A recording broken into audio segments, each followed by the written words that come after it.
welcome. We have many people on the Zoom so far, so thank you for joining us today. And I see folks are continuing to come in. So we might just give a minute, 1 minute, and then we're going to start rather promptly.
All right, so we're going to get started.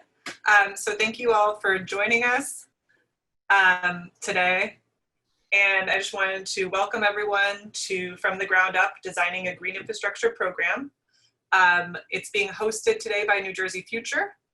And as I think many of you know, here at New Jersey Future, we believe that great places make great lives. And I've been quoting Andy Cricken a lot, saying that, you know, we also believe that your zip code shouldn't determine whether you have flooding or access to clean water or access to green space. And, you know, we think that green infrastructure is a great tool that can be used to increase access to green space across New Jersey, as well as reduce flooding. So that's, and it has a lot of other benefits. So that's one of the reasons why we're hosting this virtual meeting today. So I wanted to thank the Kresge Foundation for supporting this project.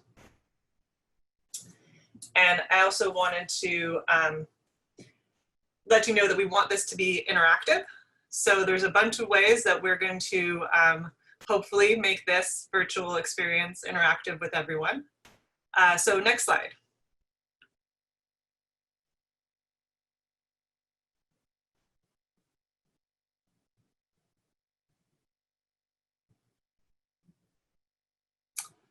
So I'd hopefully like to, hopefully you guys can see the agenda.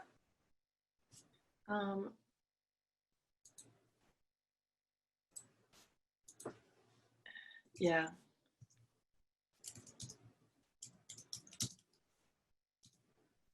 Oh. Sorry, 1 second.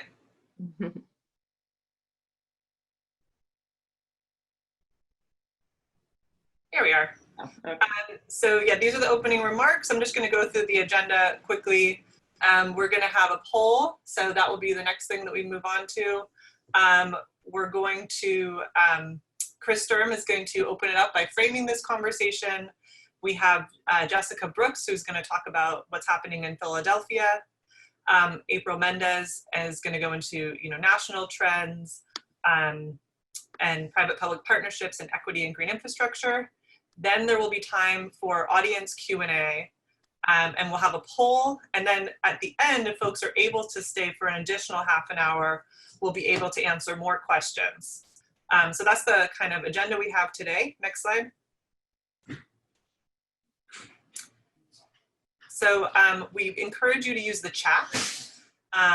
What you can, as questions come up, you can put your questions into the chat. I'll be monitoring that, so I will be kind of taking down your questions. So when we get to the point where we're going to have the Q&A, those will be teed up, and Chris Sturm will be asking questions for the beginning part, and then we may have time at the end where folks can ask the questions themselves. And we're also going to have a few polls throughout. Next slide. So we wanted to kind of get everybody started with a little interaction. So so we can all see who's here, we wanted you to use the chat and type in, before we start with the poll, or you could do it at the same time. We'll be multitasking. So type in where you're from and where you do green infrastructure, and then you can also let us know who you represent. And we'll just take a minute or two to do that.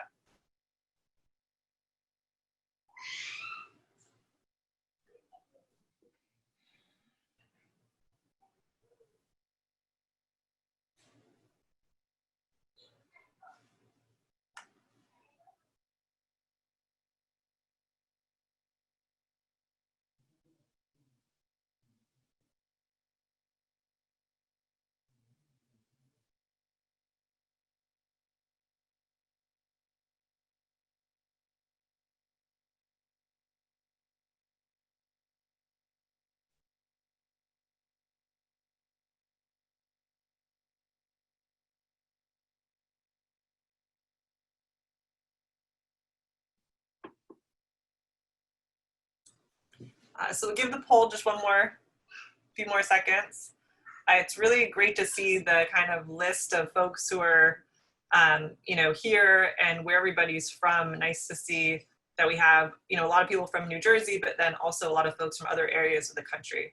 So it's really great. And then also in terms of the poll and who is represented, we have about 81%. So we'll say that's a pretty good indication. And we have, a lot of nonprofits, and then local government and utilities. And I would say local government could also include, state government too. So I think I think that's good for now. We'll move on because we have a lot to get through today.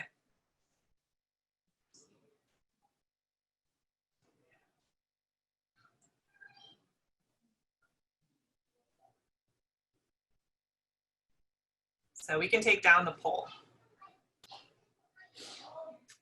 All right.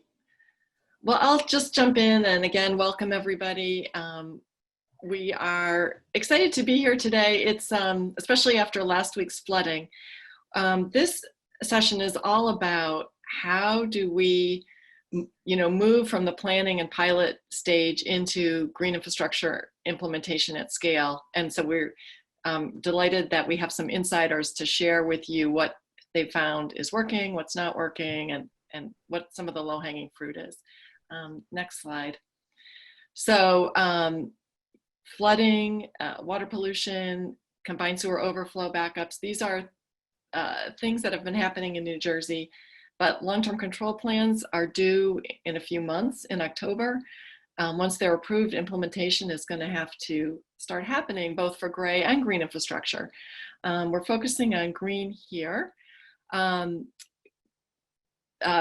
many reasons. One is that it has the most potential to help people living in frontline communities so that they're personally benefiting. And also, it can solve all of those small, regular rainstorms at a lower cost. Next slide here. Our challenge is, so this has become, a regulatory requirement in addition to something that people want to do. And local utilities have the option of whether or not to include green in their CSO plans. Most of them are. Developers and redevelopers will also be required to include green infrastructure going forward after March 1st. Next slide. So given all the stresses on local governments, post-COVID especially, both in terms of budget, leaner budgets than ever, and limited staff capacity, and more problems to address, what is the low-hanging fruit for green? What's working well, what's not? We are looking forward to sort of an honest conversation about these and the best strategies. So next slide. So some of the issues that the speakers will address include things like how can we harness private development to get green done? How can public-private partnerships be structured so that they really work for communities? And how can we make sure that the people who are paying for these solutions, who are electing local officials, are seeing firsthand the benefits of these improvements? So next slide. So without further ado, I want to first introduce Jessica Brooks. She has been the director of the Green Stormwater Infrastructure Unit at the Philadelphia Water Department since 2007. So she's really lived and breathed making green happen through regulations first, then through the city's long-term control plan, the planning process. Then, as she just described it to us over the phone, sort of jumping overnight into implementation at scale.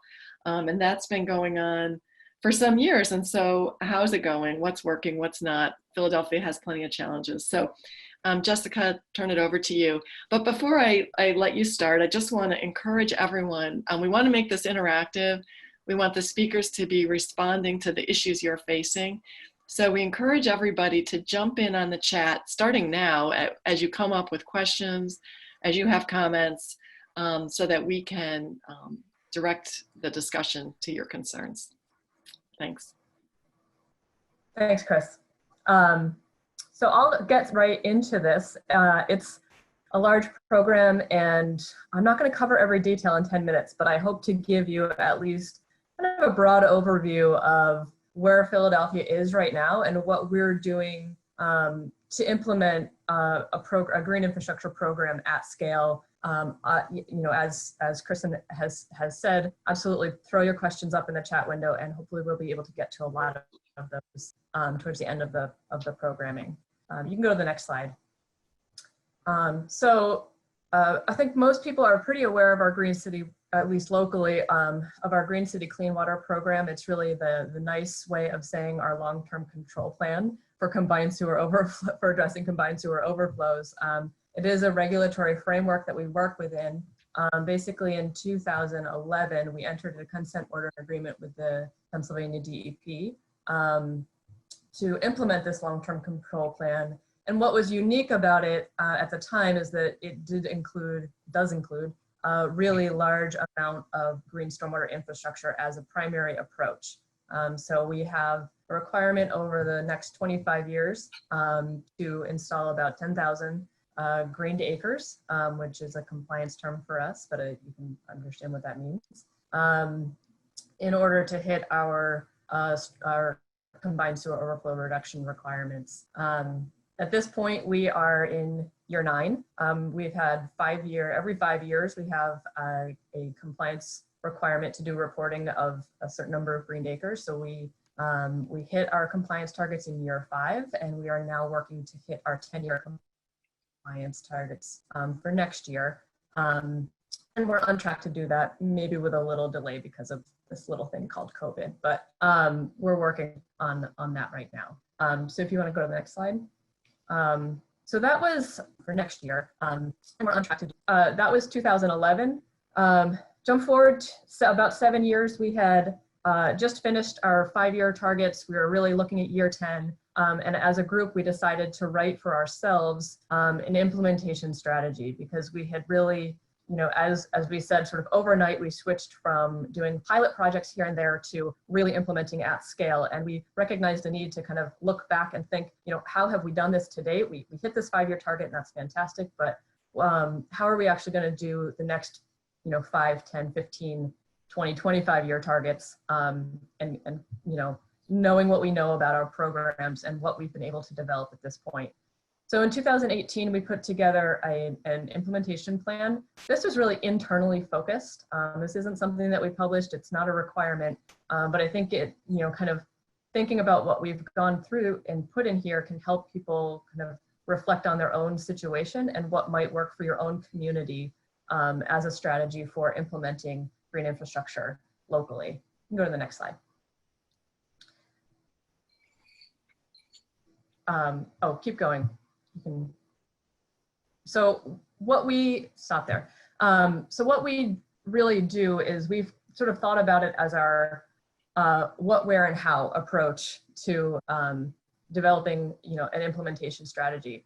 So our first question for ourselves is, well, what runoff are we actually managing? And for us, our dividing points are really whether it's public runoff coming from typically the right-of-way and streets, or whether it's coming off of parcels. And those two sources make a big difference in how we actually are able to implement a project. So it's important for us to say, what type of runoff is this, and how much of it is there?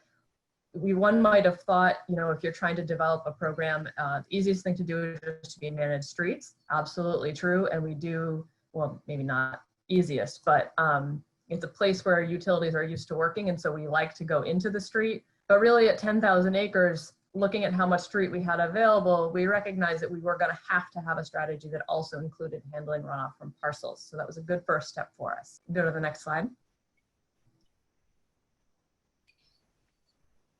Keep going, sorry. So what we did next is say, well, where could we actually build green infrastructure? So we know we have to manage runoff from both parcels and the public right of way. Where will we actually manage that? And so we took a look throughout the CSO, and in Philadelphia, our CSO is about 60% of the city. Just as a reference, we do also have some MS4 areas. But basically what you're seeing here is an outline of our CSO area. We took a look and said, where can we actually manage this? And we broke down those property types into 7 to 8 different programs. So there's streets and then 7 parcel-based programs. And that helped us organize, the types of people that or entities that we would need to work with in order to actually build a project. It takes a different approach to build a project on a campus than it does on a vacant lot or on an industrial parcel. So that helped us to organize and kind of prioritize within the different parcel types and landowner types where we would point our program. So you can go to the next slide. Finally, how are you going to actually build your green infrastructure? In Philadelphia, we have 3 different pipelines. We like our puns, so we call them pipelines. We have a public retrofits pipeline, which are capital projects that are done like any traditional capital site or a traditional infrastructure project. They're typically on public property and they're publicly owned. We have an incentivized retrofit program, which is about a grant program, and then we also have stormwater regulations that help us get green infrastructure from development projects happening. I'm going to go through these in a little bit more detail in later slides, so I'll move on at this point if you want to go to the next slide. So basically we took, where we could do projects and how we could do projects, and kind of made a matrix out of that to say, what are our opportunities for actually getting green infrastructure done? What do we already have mechanisms to accomplish projects, and where are we lacking mechanisms? So on here, on this matrix, you see checkboxes where we say, yeah, we already know how to do those projects. And this was, in 2018. We have empty boxes where we're saying, we don't know how to do those projects yet. We don't have an obvious mechanism, but we think it's a big enough opportunity that we want to develop those mechanisms. So that helped us focus what our next steps would be in terms of continuing to advance our implementation program while we're still doing all the projects on the areas where we have checkboxes. And the blank spots are ones where we're like, the opportunity is either too small or simply we don't think that tool would ever be a viable way of getting a project done on that space. So that kind of organized for us, how to set up the next, say 3 to 5 years worth of work that we'd be focusing on. You can go to the next slide. So as I said, I would wanted to do very quick summaries of what these pipelines are and what they mean, because I think you don't have to have all 3, but I think each community might consider having 1 or 2 of these. So just very broadly, our public pipeline, as I said, this is public infrastructure. It's almost exclusively on public land, either in the right of way or on property like parks or other publicly owned sites. One really great thing about the public pipeline is it gives us an opportunity to work with other city agencies, like in particular, maybe our streets department or our parks department, to leverage green infrastructure with other improvements that are being done and have sort of complete projects. So for example, we've done a great job of getting transportation funds that help support stormwater investment because we're working with the streets department and doing sort of a complete streets retrofit at the time. You'll see here that we have a relatively small amount of actual public projects that are complete. But if you click down, I think you'll see that our target for public is the highest of the 3 pipelines, because ultimately this is where our program, we have the most control and we're able to sort of put the most investment into. It's capitally funded, which is great. But it took a long time to really create this program and get it up and running. You can click down. So just a couple of quick things to think about if you're thinking about setting up a public program for green infrastructure. Doing it at scale really requires some organization. I think, you're going to do a pilot project here or there to kind of get your feet wet and start learning about things, but you're going to want to create a process for identifying a lot of projects and prioritizing those projects. You're going to want to have design standards to help streamline things. This helps to streamline, but also makes maintenance actually possible, because you need standard things to maintain. You need asset tracking, and then you need a dedicated maintenance program. It's absolutely crucial. You can keep going. In development, these are where regulations kick in. Ours were enacted in 2006. And so even from the very beginning of our long-term control plan, these existed and we've been relying on them. We put relatively conservative targets on these because we do not have control over regulation or over development in the city, but we make sure that, that we're getting as much as we can working with our developers. You can go to the next slide. And with a development program, we do have, in order to get the greenest of green infrastructure projects out of this program, we do have a number of incentives that we've created to try to get folks to make sure that there's a sort of visual representation of that green stormwater infrastructure, not just sort of a subsurface management of stormwater. Next slide. And then finally, our incentives program. The backbone of our incentives program is really the fact that we do have a stormwater fee in Philadelphia. A number of years ago, we switched from a meter-based billing to a parcel-based billing. This gave us an opportunity to create a credit system for commercial and industrial properties, or really any non-residential properties that manage stormwater on their sites. So because of that, we're able to incentivize retrofits on privately owned properties. And these end up being projects that the private owner actually owns the green infrastructure themselves, and they're responsible for maintaining it. Unfortunately, you can go to the next slide. Unfortunately, just having a credit out there on your bill was not quite enough of an incentive to get a lot of people to go through that capital expenditure of installing green infrastructure. So we did create a stormwater grant program. We have a number of different models there that kind of are tailored to the property type or the representation for that project. I'm happy to get into those details and some of the questions if you've had any. But this has been, you'll see actually that this has got 613 acres already accomplished, which is the highest of our 3 pipelines. The great thing here has been that on these private properties, people have really been able to turn around. They're incentivized to get their projects done because they end up getting the credit at the end of it. And it's really been a nice quick turnaround for our compliance. Next slide. So we've kind of put all of that together, and I just want to say this targets graphic here is from 2018. It is internal. I think it's great to have targets if you're creating a program, because you need something to evaluate yourself against and say, is it working? Have I accomplished the things that I thought I would accomplish? Do I need to adapt my program? I've done it for a few years. I thought it was going to work out and it did, or it didn't. How do I now adapt to the new world? So we don't publish this target.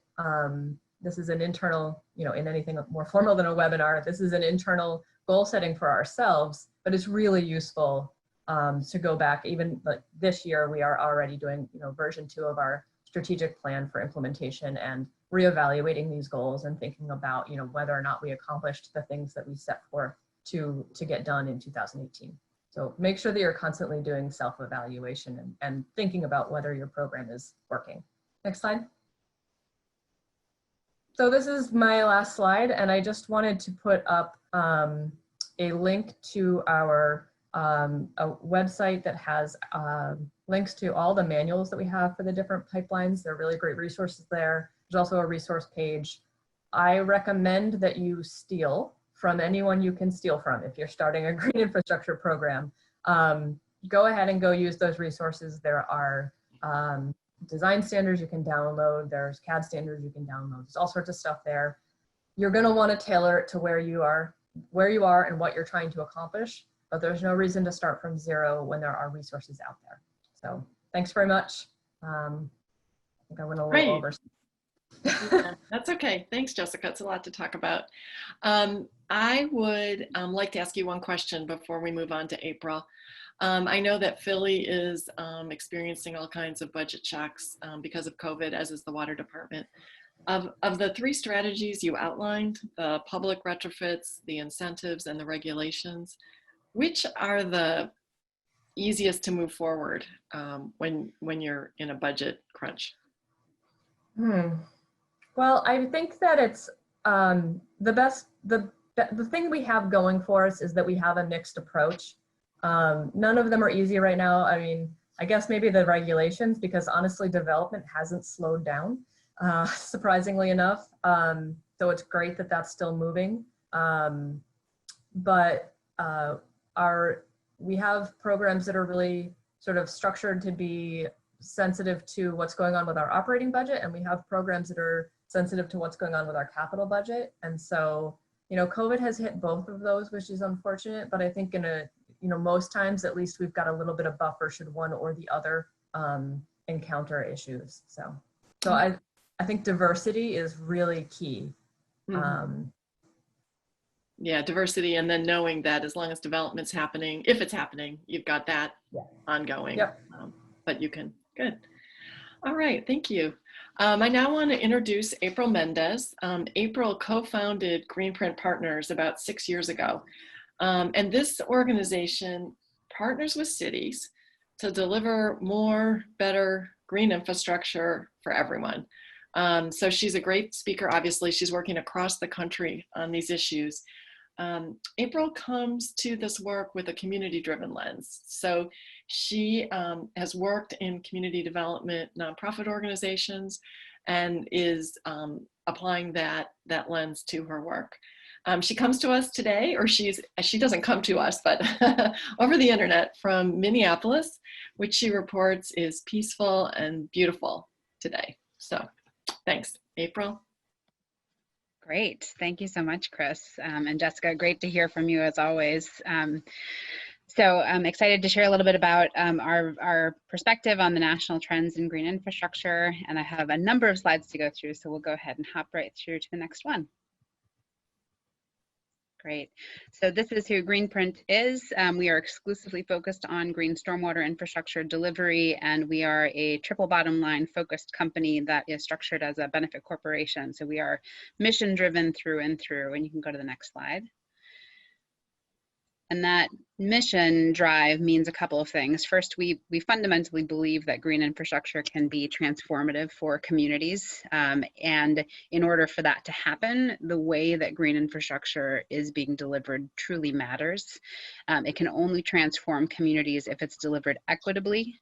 So the communities that need it most are getting it, that it's delivered at scale. It can't be just drips and drabs here and there. You're not going to get the kind of impact that you want to see out of it. And when it's being designed and stewarded by the communities that it's serving. We were also driven by a really audacious vision for stormwater, for the transformation of stormwater across the country, to make green truly the #1 choice where it is technically feasible and where it generates a comparable triple bottom line return to gray infrastructure. And in order to help make sure that that can happen, we provide a partnership model ourselves, so that it makes it really easy for the utilities that we're partnering with to deliver equitably at scale and designed and stewarded by communities. Next slide, please. So I want to just say a couple words about equity. Well, more than a couple of words. It's particularly important. I think everyone is paying more and more attention to racial equity, income equity, et cetera, right now. So I'll say a little bit about how to approach a green stormwater infrastructure program with an equity lens. Next slide. So first, what is equity? And I think we're probably all part of conversations these days about equity versus equality. Equity is fundamentally different from equality. Equality indicates kind of a point of time level of fairness. The quote here shows, everyone has the right to ride the bus. That's a kind of point in time moment of fairness. But are they getting access to those bus lines? Are they being given the opportunities that they need over the course of their lifetime to have the greatest potential to succeed? And so that's about kind of looking systemically at ways to level the playing fields. Next slide. So a few ways to do that. The first is thinking about location. Where are you installing green infrastructure? Looking at the communities that need it most, low-income communities, racial and ethnic minorities, areas where there's health disparities, areas where there's a lack of access to green space, areas where there's high flood risk. Look at these areas and think not only about locating green infrastructure there, but also about saturating green infrastructure throughout that community. And also thinking about partnering with anchoring institutions that directly serve these communities, and I'll talk about that in a little bit. The second key lever is inclusion and belonging, which is about the how of green infrastructure, being intentional about who's included in the planning, the implementation, the long-term stewardship of green infrastructure. We are very attentive to who is part of our stakeholder advisory groups. Are folks actually representative of the communities that green infrastructure is going into? Are they from the neighborhood? Do they represent the racial, income, class, et cetera, makeup of the neighborhood? We look to engage folks from day one, not kind of an after effect of, okay, we've planned a green infrastructure project, now let's ask people how they think about it. So we really lead with asking people about their priorities, and that's what we would recommend. And that asking people about their priorities is in fact a significant decision-making opportunity. It's not just an add-on. And then finally, being proactive about gentrification and where there might be unintended displacement, and being thoughtful about who needs to be part of that conversation from the beginning. So ways to prevent that can be put in place. Next slide. And the two final levers I'll go over for equity, designing to maximize benefits. So this is looking at what is the design of the green infrastructure facilities that you're installing. And we advocate a process that we call benefits-driven design, where we ask about the benefits that the community is looking for at the beginning. Do you want health improvements? Is mental health an issue? Is crime an issue in the neighborhood? Are areas of how the site's being used an issue for the neighborhood? What are those priorities? We assume that stormwater management is the kind of driving priority, but because we already assume that, let's also ask about the whole host of additional priorities and consider those placemaking opportunities and those amenity creation priorities in the design process up front. And then something I'm sure everyone is thinking about is how do you bring the workforce along, making sure that folks are getting adequate access to job opportunities, and looking at first being able to create adequate demand through scale. One of the key challenges in job creation in the green infrastructure space is, and if you build it, they will come kind of mentality that generally leads to job development programs, workforce development programs being created, but then there's no jobs there available to folks. So you have to think about transferability of skills in workforce development programs. That's all I'll say there. Moving on to the next slide. All right, then I'll go through a few trends in implementation nationally. Next slide. So just to say something that I think everyone already knows is that the starting place for green infrastructure programs is often piecemeal projects or small scale work, including residential scale. Residential programs are great, but they're really hard in terms of performance. They're great in terms of customer engagement, community engagement, but we really need to be thinking bigger than the piecemeal side and just residential scale programs. Next slide. So a few trends, Jessica touched on a number of these. We see these in cities across the country, development regulations that drive green infrastructure being used for new development and redevelopment, private property incentives that Jessica also talked about, public-private partnerships, which I'll get into in greater definition, and then outcomes-based contracting, where it's the goal is clearly articulated as the end result of what the contract is to deliver a project. Next slide. So here's one example of a holistic approach. Jessica provided a great example for Philadelphia's program, where they're looking at a number of different levers to pull to create green infrastructure at scale. This is a chart from San Francisco Public Utilities Commission, where their goal is 1 billion gallons removed from their system by 2050. And you'll see the bulk of that is through private development regulation. That's what the SMO blue scope is. That's Stormwater Management Ordinance. San Francisco obviously is a very highly kind of heavy development activity city, so they're going to get a lot of their gallons managed through private development. EIPs is early implementation projects. That's the kind of early action starter projects that are done to provide an example of what green infrastructure can achieve and to start to build public will around it. Then you see the green streets. As Jessica said, utilities like to work in a space that they're already familiar with, which is the streets and right-of-ways provides a great opportunity for. And then their grants program is similar to the PWD Green Infrastructure Grants programs as well, where they're incentivizing private property owners by paying for 100% of the design, essentially 100% of the design and construction of the project. Next slide. Here's another image of holistic approaches. This is from Buffalo, New York, their Rain Check 2.0 report.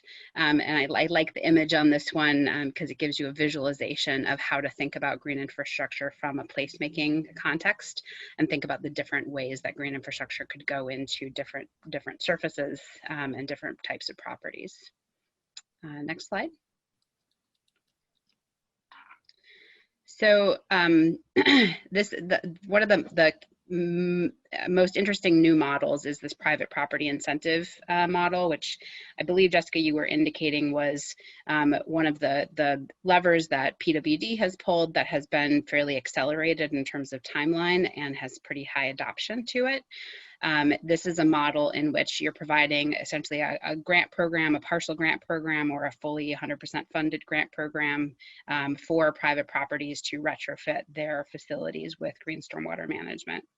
So the utility puts out a call. In the cases where we're doing work, we step in as kind of a middle person to go out and recruit landowners to help increase and accelerate adoption, and then to make sure that each landowner is being able to design their green infrastructure in a way that best serves their community, and they have the technical and professional support that they need to put in a good application and then submit and then design and construct a good project. Next slide. These types of programs are emerging across the country. The ones that I have here on this list are some of the most successful ones, largely because they fund 100% or nearly 100% of the private project development. So you have Philadelphia, you've got Project Clear, which is St. Louis. They have $120 million dedicated to this over 25 years-ish. San Francisco has recently started their program, and Buffalo is about to launch their own program doing the same thing. There are a number of other utilities that offer more partial incentives than these. Next slide. One of the sweet spots on the private property side is to work with those anchoring institutions that serve low and moderate income communities, your schools, your public housing, your parks, your local nonprofits, and your houses of worship. These sites are great from an impact perspective and ensuring that the impact of green infrastructure is serving the communities that need it most. Next slide.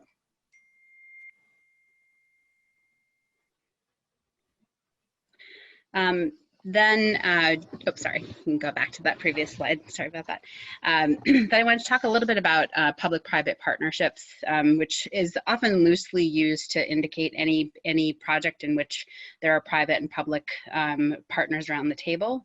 The more industry standard P3 is used to indicate a partnership in which the public partner, the public utility, essentially provides a private partner with the scope of managing a larger scale design, construction, operations, and maintenance of an infrastructure piece. In the case of green stormwater infrastructure, we think about that as more of a network of distributed green infrastructure facilities that's being designed, constructed, operated, and maintained by a private partner. Next slide. This kind of contract is interesting from a number of perspectives, and I'll go through what those perspectives are. It simplifies procurement. You no longer have to do if you're procuring the private partner to deliver 50 green infrastructure projects, you don't have to, unless your legislation requires it, you don't have to procure project by project, and so the capacity constraint on your staff is smaller. A lot of that is transitioned over to the private partner. That you can still apply additional procurement requirements to that private partner in the way that they operate, but it can help to simplify some of the headaches around procurement. Next slide. It can also lead to accelerated project schedules, whereas a typical green infrastructure project done by a public entity is about 4 to 5 years. A typical privately developed project is 18 to 24 months. So you can start achieving your goals faster. Next slide. And then this is a way that you can maintain control over your program. In the case of green infrastructure, the private partner does not own the green infrastructure, so you're not entirely turning over control. You manage the way that the work is done through both contracting and through whatever you require in terms of how often you have checkpoints and approvals and that kind of thing throughout the course of the entire contract. The private partner takes on all of the risk with respect to the timeline for project development, can take on the financial risk, and I'll go through a couple of models on that, and takes on the performance risk if you establish it as a performance-based contract and you basically say, we want X number of gallons to be managed or X number of green acres to be managed, and a private partner, you guys don't get paid unless you deliver it at the specifications that we've stated. This can all increase your cost efficiency and reduce staff capacity constraints. Next slide. So here's a model of a public-private partnership with the private partner bringing financing to the table that can also reduce your financing burden, where the developer doesn't get paid until they have delivered a performance-based set of projects according to the specifications that you've provided. In that case, the developer has to bring their own financing to the table until they're then able to get paid based on the performance. So everything from contracting all the way through to construction and validation of the project is financed by the developer, and then the utility pays upon delivery. Then you can also enter into an operations and maintenance contract that can be kind of done on an annual basis, or it can be wrapped in as a longer term contract as well. We particularly recommend considering an establishment period O&M contract to be part of it, so that you're ensuring in those first 3 to 5 years when the highest rates of failure happen for vegetation, that you've got your private partner on board to be able to operate and maintain those. Next slide. You can also do this without developer financing and really leveraging municipal financing, which is very attractive because municipal financing cost of capital are lower. So you can help to increase your cost efficiency even more if you're able to finance it from the beginning yourself. In that case, you'd need to look at either advance payment or kind of milestone-based payment that doesn't require the developer to bring any financing to the table. Next slide. And that's it. Thank you. All right. Okay. Thanks, April.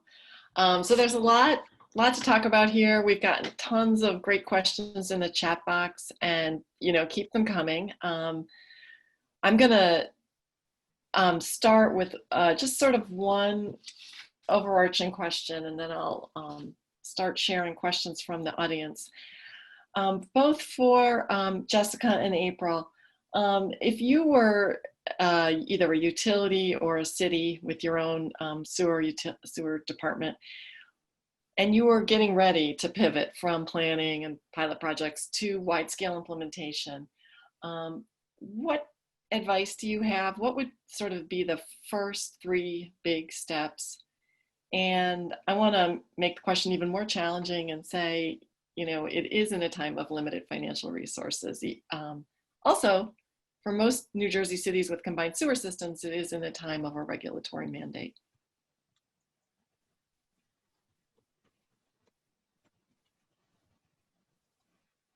I think you're muted, Jessica.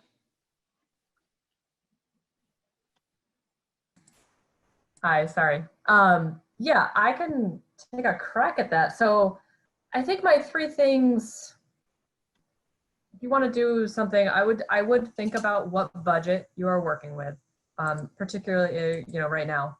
That's going to be huge, and it's going to really define how much work you're trying to get done. I think then I would say, who do you need to partner with?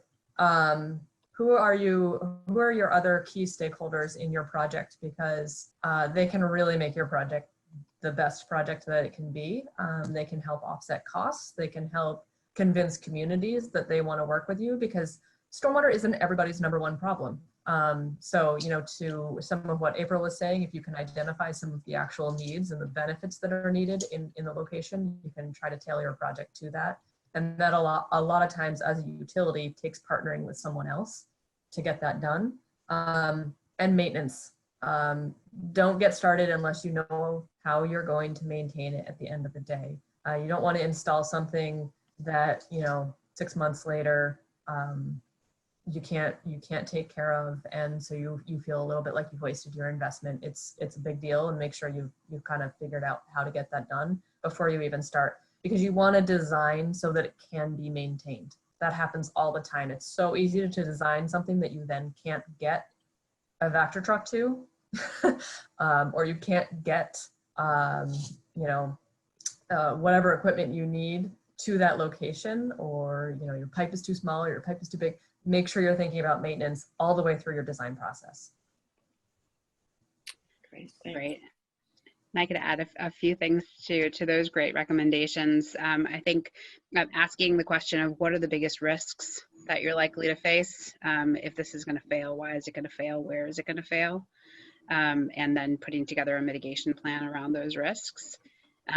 Secondly, looking at how can I implement this most efficiently? Are there other models for implementation beyond the status quo of what we've maybe considered that would enable us to deliver this more cost efficiently at a reduced staff capacity, et cetera? Obviously, one of the things I'm suggesting considering is the P3 model, but there's other models for increasing efficiency and speed of implementation as well. And then the third thing is coming back to Jessica's comment about how are you going to pay for this? How does it interact with your budget?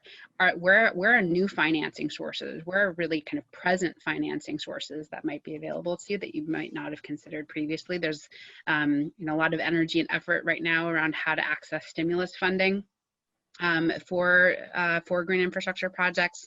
There's a lot of philanthropic funding available, and foundations in particular are making bigger and bigger investments in trying to create equitable access to green space and resilient and equitable urban water systems. Great, thank you both.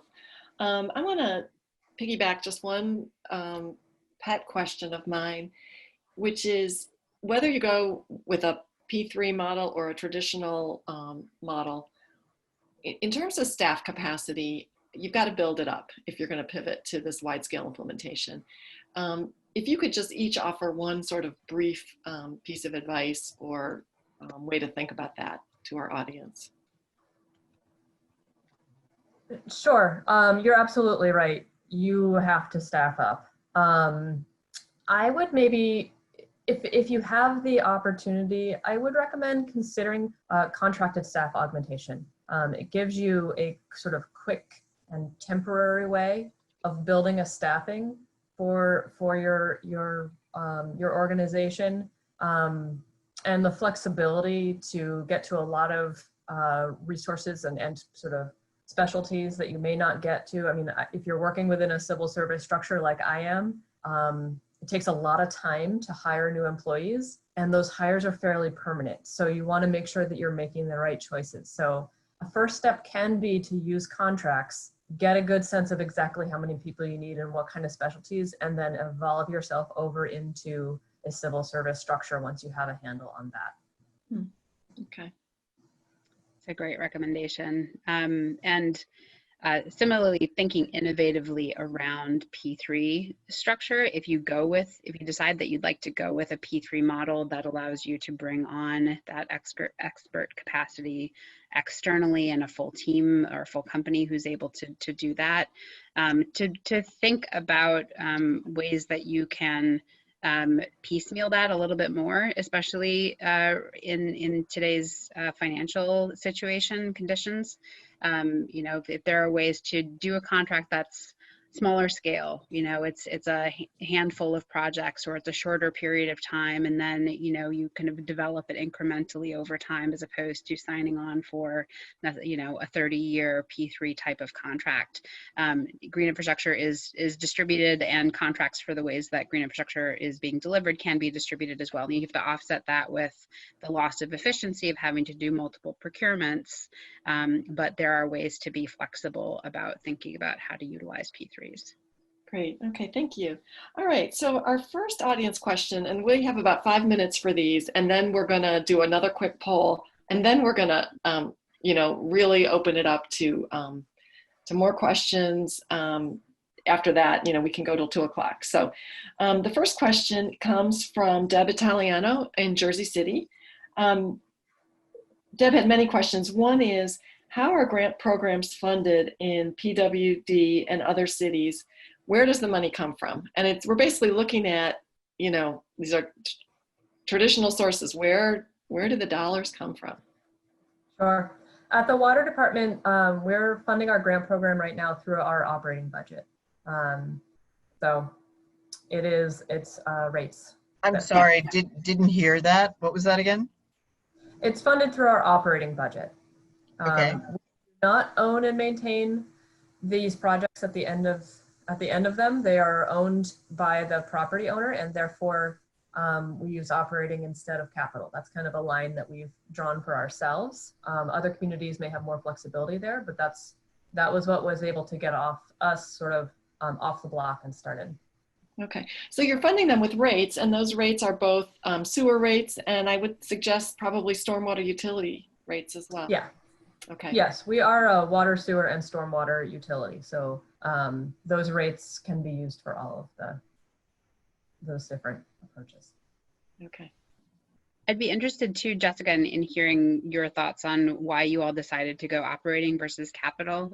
One of the clarifications that's happened in recent years is on accounting standards for green infrastructure that specifically states that green infrastructure can be treated as a capital cost, and private property incentives, that those capital expenditures can also be used for private property incentives. Yeah. I think we definitely recognize that that's kind of a national statement. And so I think that's why I would encourage other communities to look into their own personal opportunity in taking that approach. Locally, when we look at our sort of bonding and our bonding requirements and also just the Philadelphia's sort of controller's office, what they have decided is capital eligible in the city of Philadelphia.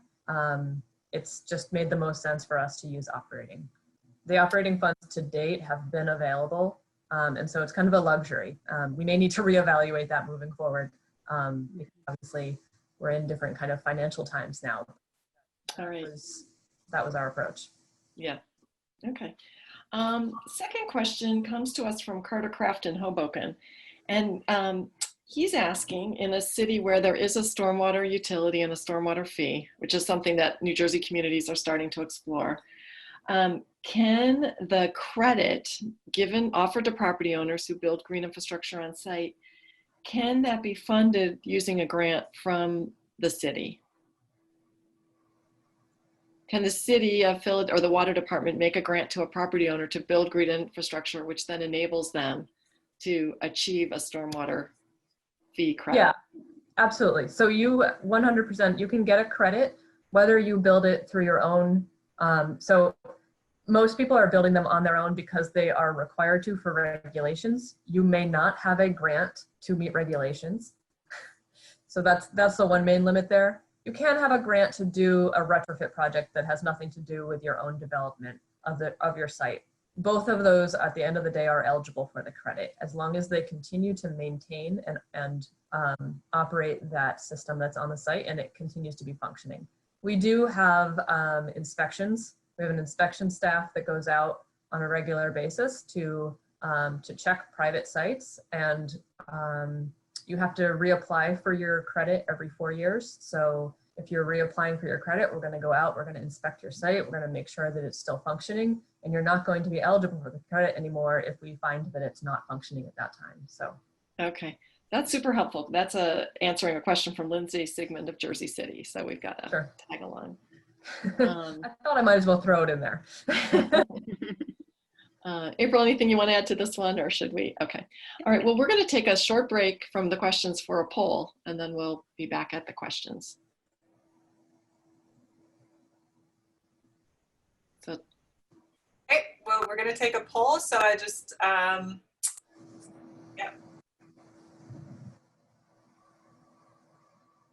So we wanted to know, based on kind of what you've heard so far, what would you want to learn more about?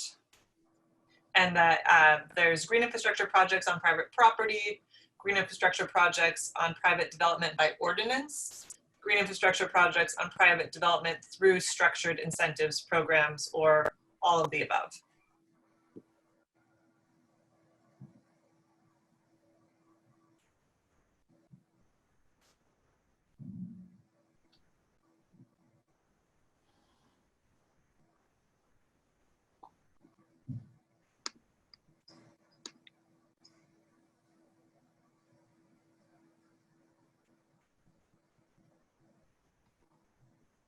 So we have about 75% reporting. Want to make sure everyone's still with us.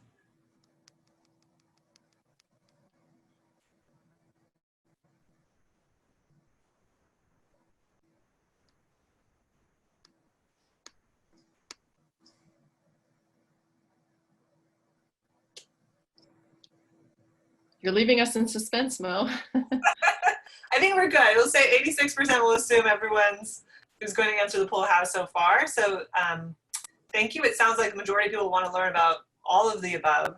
So that's, you know, great to know that these are of interest. And, you know, green infrastructure projects on private development through structured incentive programs does seem there was most of the reporting. So not scientific, but good to know, and definitely can help us think about what we want to do in the future. So I think we can take the poll down. And go to the next slide. Yep. So now we're entering, it's almost 1:30, and so we just want to give folks an opportunity. If you only have an hour, we completely understand, and we'll definitely be you know, sharing this presentation. It's being recorded, so we can share it.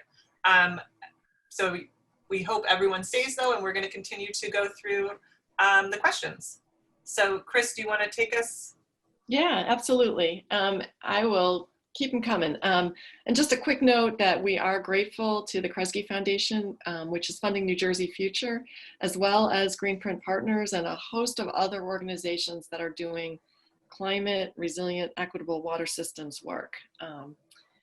So now that I've done that, I have a question here from Shaniqua Biles of the city of Camden. I believe she works at the Cooper's Ferry Partnership. what is the role of the community in the decision-making process for green infrastructure? And April, maybe we can start with you. Some of the best examples out there. Yeah, so the process that we've developed is based on what we've been seeing around the country as to how communities are effectively being engaged in decision making around green infrastructure. And there's decision making opportunities throughout the entire life cycle, from your very earliest stage planning of what your green infrastructure program is going to look like to the individual project. I will address the individual project level. So for individual projects and or kind of corridor or regional neighborhood approaches, we generally recommend, and this is how our process functions, creating a stakeholder advisory group of the folks who are decision makers and the folks who are going to be impacted by the green infrastructure that's going into place. Asking them at the very beginning about their priorities beyond just the stormwater management priority. And so that's asking about, are there areas of high crime? Do you have particular health concerns? Is mental health an issue? Is this a school space, or are there school spaces in the area where children's cognitive development and recreational play opportunities would be really helpful? So getting those priorities up front. And then doing iteration on the design with the community. So we go through an iterative process on design and engage the community at engage that stakeholder advisory group at each step. Then generally once the project has been approved and is ready to actually go into full design, so at the point of approval we're at like 20% level design, then we put on what we call a benefits driven design workshop that is available to a broader segment. It's a publicly promoted workshop where folks who participate are going to learn about green infrastructure and also learn about that specific project and be asked. It's essentially a design charrette experience to ask a bunch of questions about this type of design versus that type of design and what people's preferences are. And those are all elements of kind of decision making. Another element of decision making is, are there any programmatic integrations that you want to consider? If it's a school community, for example, do you want to integrate anything curricularly into the project? And then towards the kind of completion portion of the project, there's opportunities for public communications and public celebration. So we generally recommend our partners host ribbon cutting events, do a bunch of press. We provide communications toolkits and communications support for the partners that we're working with to be able to do that. Great. And Jessica, what would you add to that? I mean, I think, for those of you who are coming from the sort of utility or municipal point of view, it's a mental shift a lot of times to think about the community needs. If you're used to saying, well, it's water and sewer work, it has to be done.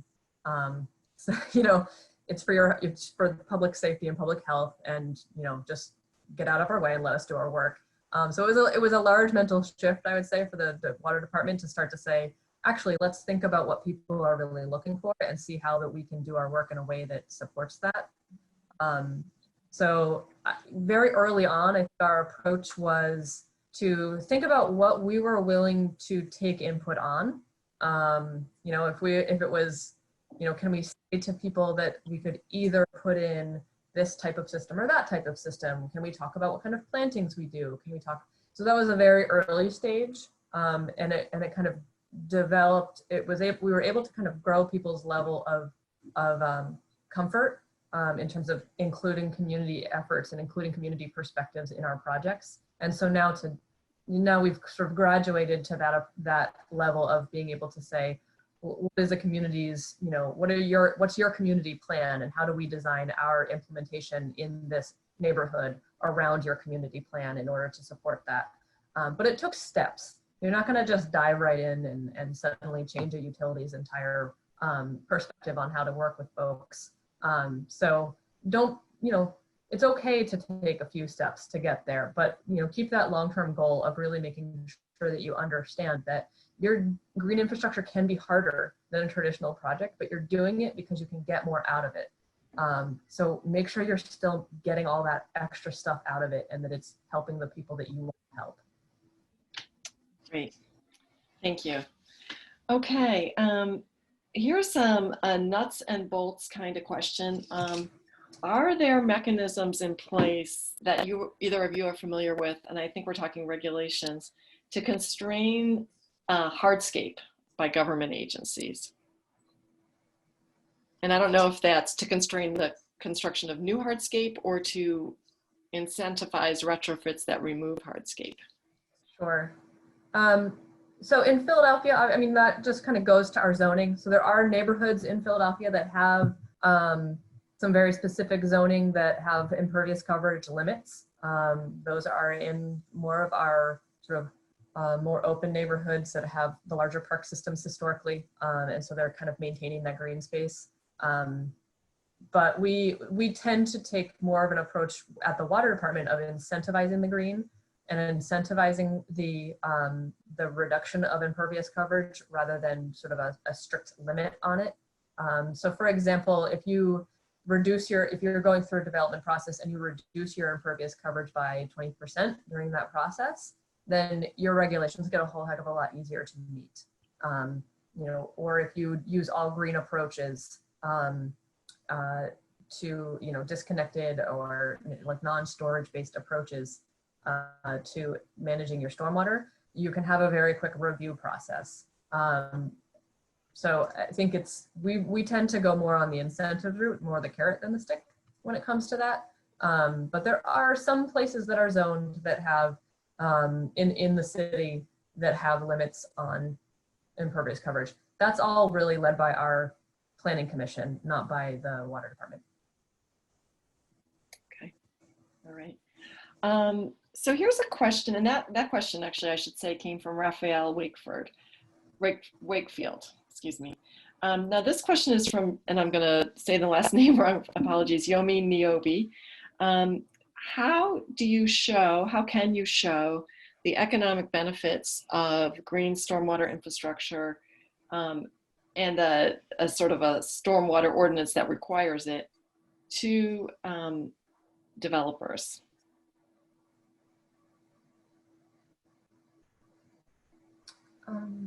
And there's another way to phrase this. Can you share any examples of economic benefits of a stormwater ordinance that have been shown elsewhere in the country? So I can go ahead. Go ahead.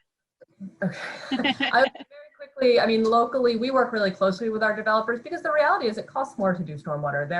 The developers themselves are usually spending more money on their project if they have to meet regulations. Ultimately, we think it's important for the city, and so the city has an economic benefit because it reduces the amount of infrastructure we are required to install. So I think April might be better at sort of the selling it to private property owners that maybe don't necessarily have to install it. So I think some of just the economic benefits of doing green infrastructure are relevant here. The impacts on property values of doing visible landscaping, visible maintained landscaping, if you're able to do vegetative expressions of green infrastructure to meet your ordinance. That results in increases in property values, which is the counterpoint to that is we have to be careful about displacement. Increases rents that can be charged for that property, increases shoppers' willingness to pay. People tend to spend more time if it's a retail store, they tend to spend more time in the retail store. They tend to be willing to pay higher prices for the products that are being sold. So there's some economic there's economic benefits to that for the retail owner. Great. And I'll add one other benefit, which is that you can, using green infrastructure, change the site design to get a bigger development footprint, at least in New Jersey, under the new DEP stormwater regulations. So I've just sent out in the chat New Jersey Future's new Developers Green Infrastructure Guide, which shows a bunch of development scenarios for different kinds of projects and what they look like in terms of the development footprint, and both in terms of the building potential, but also, you know, the greenery, the site design. So check that. So Chris, I think that's a good point. And just to follow up, we do have some, we think of them as our non-monetary incentives because they are, you know, they don't cost us money necessarily. But we have a couple of places in Philadelphia where we've done local zoning overlays that will allow for like a height increase in a building if they do more green infrastructure. So that can mean a lot to a developer, you know, but not really cost the water department more money. It is very important in those instances, though, that we work with our planning commission, make sure that the bonuses are offered where height restrictions can be extended, and that the neighborhood that itself is not going to be really negatively impacted by like a larger building or increased density. Those are our two targets in that regard. Yeah, that's right. So that's an example of the city offering something to a private property owner that benefits them, that doesn't cost the city money, could impact the neighborhood, right, for better or worse. So it's a great option for towns to look into. Yeah.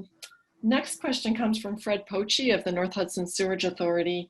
So our deed restrictions, do you require, or are you aware of cities that require deed restrictions to guarantee that the private property owners maintain on-site green infrastructure systems? In Philadelphia, we don't require deed restrictions. We do require O&M agreements. So if you go through regulations, you're required to record a maintenance agreement on your deed.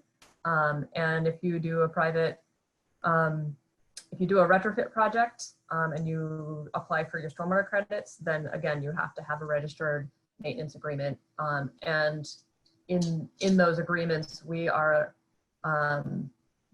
have the right to access the system, you know, after contacting the property owner, but it is not an actual, like, specifically a deed restriction or a property interest for the department. We don't have easements, those kinds of things. Okay. And in both St. Louis and San Francisco, there are deed restriction requirements for those programs, as well as a maintenance agreement. And the duration of the restriction is different. I think Philly is 45 years. 45. Is that right, Jessica? Yep. 45 years for maintenance. And in St. Louis, it's in perpetuity.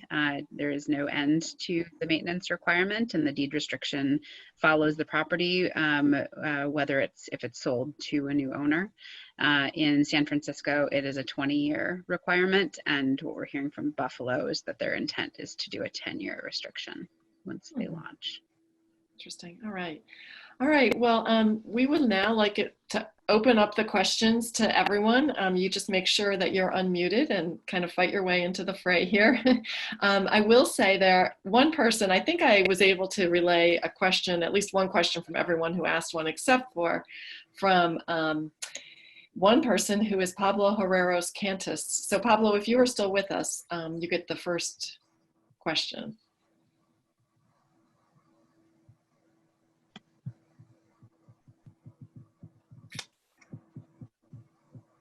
Okay, not hearing anything.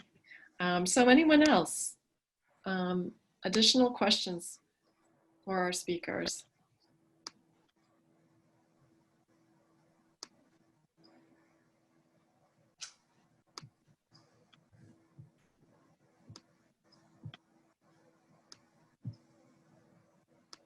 I see a lot of folks are still on the call, and I expect that some of you may be wondering. You can also raise your hand and I can call on you.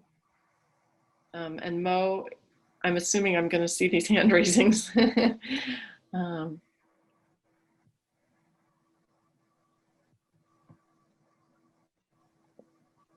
Okay. Well, Andrew, why don't I invite you then to ask your question? Andrew Tavis, who's on New Jersey Future staff, had a question. Sure. Thank you so much. So I'm wondering, I think that 10,000 greened acres is a very impressive goal. And I'm wondering what happens when you get there And then if you think of green infrastructure as a goal where once you get there, you're done, or if you think of it as a process where it's something that you'll keep working at beyond that 10,000 green acres. Yeah, it's a process. 10,000 green acres comes from, our modeling efforts to say, from a compliance point of view, how many green acres are required, our understanding of their performance in order to hit a long-term control plan compliance endpoint that we have negotiated, 2009 through 2011. We assume that we will continue to negotiate with regulators and goals will change and acres will increase or decrease. One very significant point is that this is 10,000 acres just in our combined sewer area, and we're currently negotiating for a separate sewer permit. So what will that look like, and what will that mean for the number of green acres in the city? I don't know yet, but we'll see when we kind of go through that process. So I don't think any of us think that at the end of this program, it'll be pencils down and we're done. I think really our goal with having such a lofty target was to put ourselves in a position where green infrastructure needed to become sort of a standard practice at the department, and one that we could then utilize for things beyond just combined sewer compliance programs. All right. Are there any other questions? I have one, but I want to give others a chance to ask.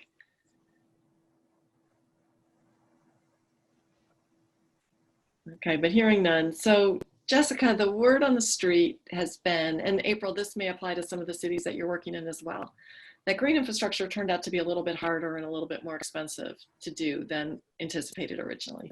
I mean, Philadelphia had a very aspirational plan that we've all admired. So can you, I think it's also clear that even if it was harder and more expensive, it's still valuable. But I think your experience has probably refined your sense of what the priorities are, what green infrastructure makes the most sense, what is the most cost effective, what has the most benefits. Can you share some of your sort of top line lessons from, Yeah, sure. I mean, maintenance is one of the absolute lessons, right? If you don't design with maintenance in mind, you're going to have really expensive maintenance, and that is going to be the cost that you incur every single year. So, don't be overly concerned about, or at least balance your concerns about a capital cost that's going to be a one-time expense with the ongoing maintenance cost that's going to be every single year. And it adds up. It may be smaller, maybe only a few percentage of that capital cost, but it will, it's going to be in perpetuity. So make sure you're thinking about that and including that in your overview and outlook on things. The other one is just to be willing to adapt. Like I said, the slides that I presented are from our 2018 strategic plan, where, by end of 2019, we were already like, okay, let's start our next strategic plan. We need to think about what has changed in the world. And in the middle of that, a pandemic hit. So, again, we're kind of hit with what are we really doing here? And I think it's always making sure that you consider the actual goal. If we were to just be saying, okay, 10,000 acres, go off in a bubble, get those done by whatever means necessary, you'd have a really different program than if you kind of take a step back every now and then and say, am I still accomplishing the goals that I set forth when I decided to use green infrastructure? Because it's pretty easy to morph green infrastructure into some weird results when you get into particularly a CSO program that's all about volume management. So you really have to reflect on that, and you have to be willing to adapt your program. So if you can create a compliance term or a program in which you can say, I may not know every single thing that's going to happen for the next 25 years, but I'm going to integrate into this the ability to adapt and reconsider, that's sort of the ideal scenario. So,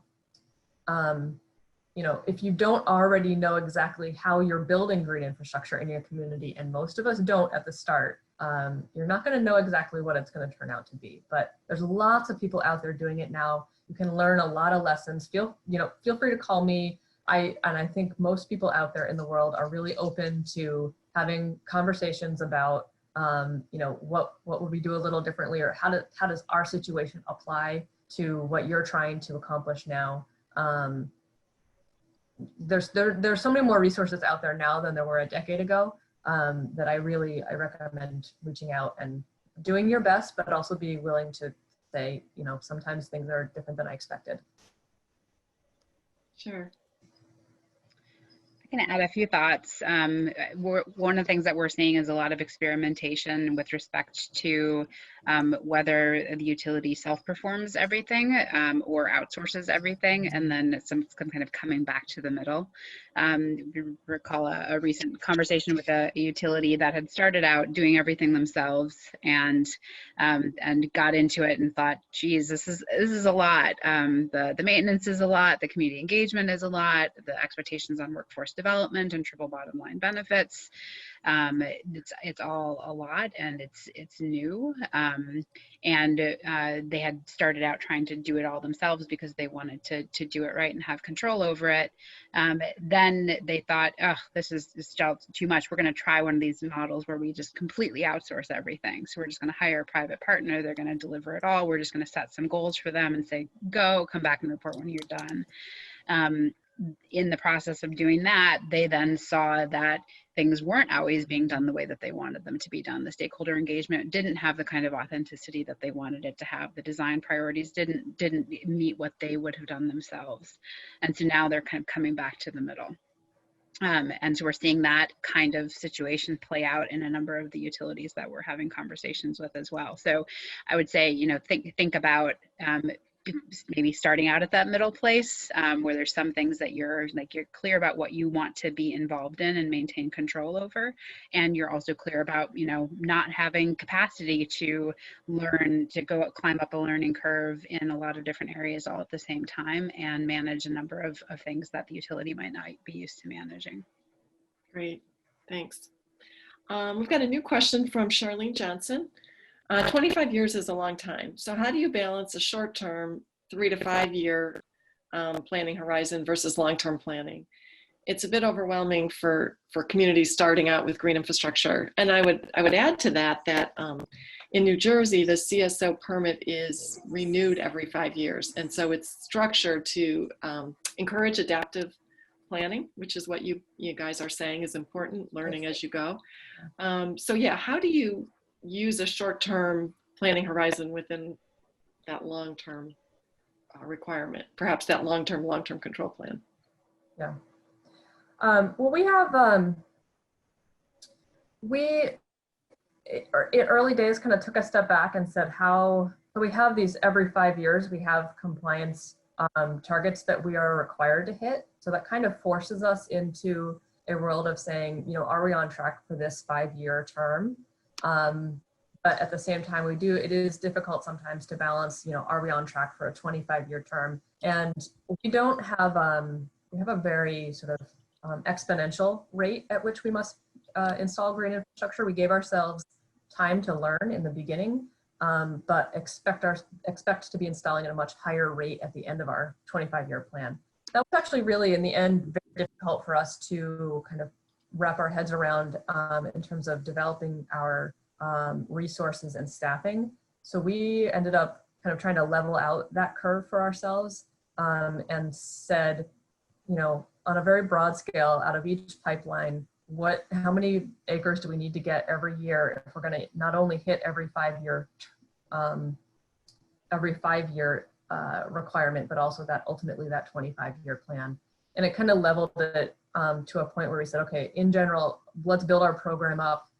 Maybe we'll even exceed a 10-year target because that helps us hit a 15-year target.